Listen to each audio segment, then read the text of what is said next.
Welcome back. Bulletin کا آغاز کرتے ہوئے آپ کو خبر دیں کہ وزیر اعظم میاں محمد شہباز شریف کہتے ہیں بلوچستان میں مزدوری کرنے والوں کو شناخت کی بنیاد پر قتل کرنا جائز نہیں۔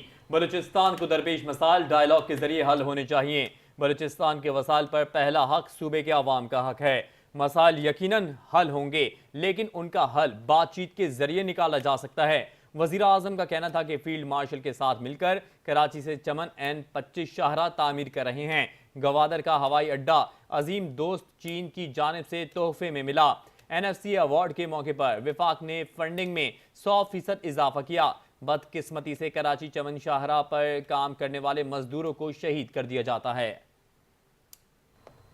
فتنہ الخوارج جو کہ ہمارے جو دشمن ممالک ہیں ان سے وہ وسائل حاصل کر رہے ہیں اور بے گناہ لوگوں کو شہید کر رہے ہیں۔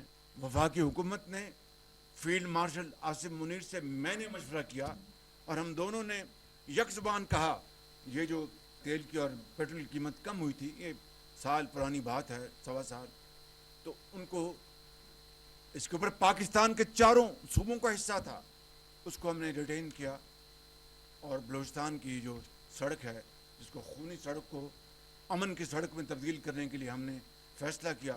سڑک کو خونی سڑک سے بدلنے کے لیے امن کی سڑک بنانے میں جو دہشت گرد دن رات وہاں پر امن کو تباہ کر رہے ہیں اور لوگوں کو بے گناہ قتل کر رہے ہیں، تو یہ سڑک نہیں بن سکتی۔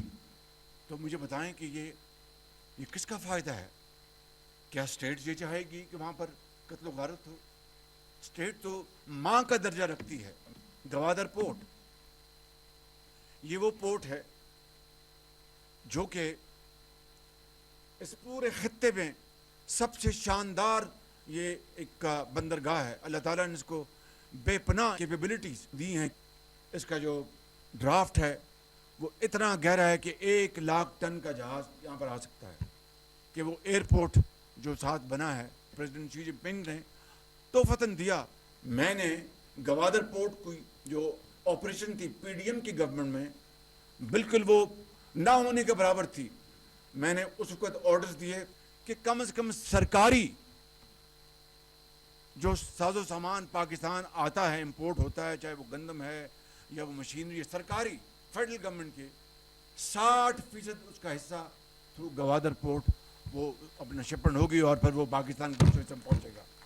جب تک بلوچستان ترقی اور خوشحالی کی دوڑ میں پاکستان کے دوسرے علاقوں کی طرح شامل نہیں ہوگا، وہ پاکستان کی ترقی نہیں ہو سکتی۔ وہ کسی ایک صوبے کی تو ہو سکتی ہے، وہ پنجاب کی ہو سکتی ہے، سندھ کی ہو سکتی ہے، KP کی ہو سکتی ہے، لیکن پاکستان کی ترقی تبھی ہوگی جب چاروں صوبے مل کر چلیں گے۔